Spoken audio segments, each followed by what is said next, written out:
Assalamualaikum warahmatullahi wabarakatuh.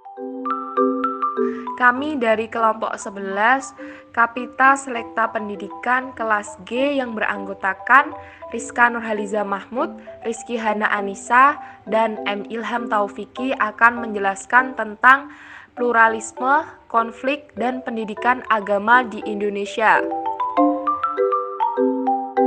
Yang pertama, pluralisme merupakan suatu paham yang berorientasi kepada keberagaman yang memiliki berbagai penerapan di dalam banyaknya perbedaan. Contohnya, di dalam berbagai kerangka filosofi agama, moral, hukum, dan politik di mana batas kolektifnya ialah pengakuan atas kemajemukan di depan ketunggalannya. Pluralisme agama adalah suatu paham yang menyatakan kemajemukan dan keragaman agama. Pluralisme adalah suatu gagasan atau pandangan yang mengakui adanya hal-hal yang sifatnya banyak dan berbeda-beda atau heterogen di dalam suatu komunitas masyarakat. Semangat pluralisme sebagai penghargaan atas perbedaan-perbedaan dan heterogenitas merupakan moralitas yang harus dimiliki oleh manusia. Mengingat Indonesia negara yang memiliki banyak pulau, banyak pula memiliki perbedaan baik dari adat istiadat, agama, dan kebudayaan yang membuat semangat pluralisme sangat penting ditanamkan di Indonesia.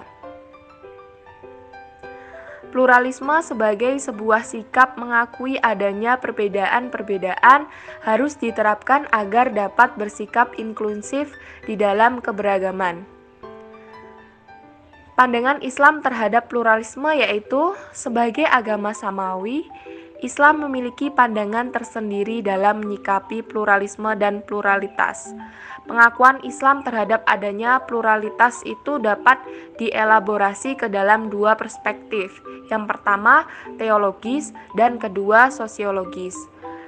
Pluralistis agama dalam pandangan Islam masuk ke dalam perspektif teologi Islam tentang agama-agama.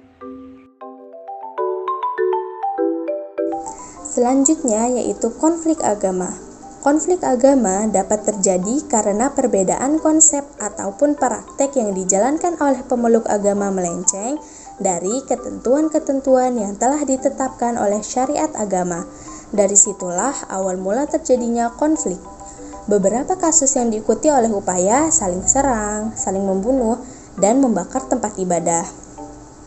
Lalu di sini ada faktor-faktor penyebab konflik. Faktor pertama yaitu klaim kebenaran. Kecenderungan umat beragama berupaya membenarkan ajaran agamanya masing-masing. Lalu yang kedua ada doktrin jihad. Ajaran agama memang doktrin, tetapi agama memberikan kebebasan kepada pemeluknya untuk menafsirkan teks-teks kitab suci dalam agama. Yang terjadi di Indonesia, banyak pihak melegitimasi kekerasan atas nama Tuhan. Padahal kekerasan dari perspektif manapun tidak dibenarkan, terutama Islam yang mendeklarasikan kedamaian sebagai inti ajarannya. Di sini ada beberapa konflik di Indonesia.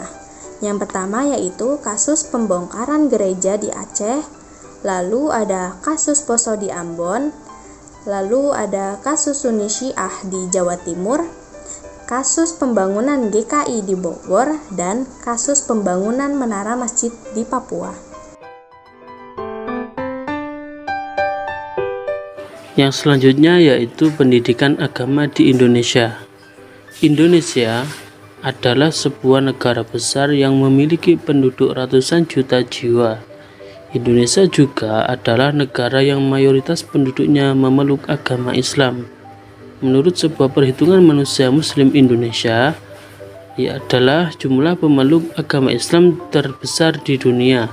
Jika dibandingkan dengan negara-negara Muslim lainnya, maka penduduk Muslim di Indonesia dari segi jumlah tidak ada yang menandingi. Jumlah yang besar tersebut sebenarnya merupakan sumber daya manusia dan kekuatan yang sangat besar bila mampu dioptimalkan peran dan kualitasnya. Untuk selanjutnya yaitu pendidikan agama sebagai solusi konflik keagamaan di Indonesia. Yaitu yang pertama, pendidikan agama diberikan di seluruh jenjang. Yang kedua, pendidikan agama terintegrasi pada setiap tahapan dalam proses pembelajaran. Yang ketiga, pendidikan agama tidak hanya disampaikan dalam materi pembelajaran yang bersifat kurikuler, akan tetapi juga kokurikuler, ekstrakurikuler, serta melalui budaya akademik.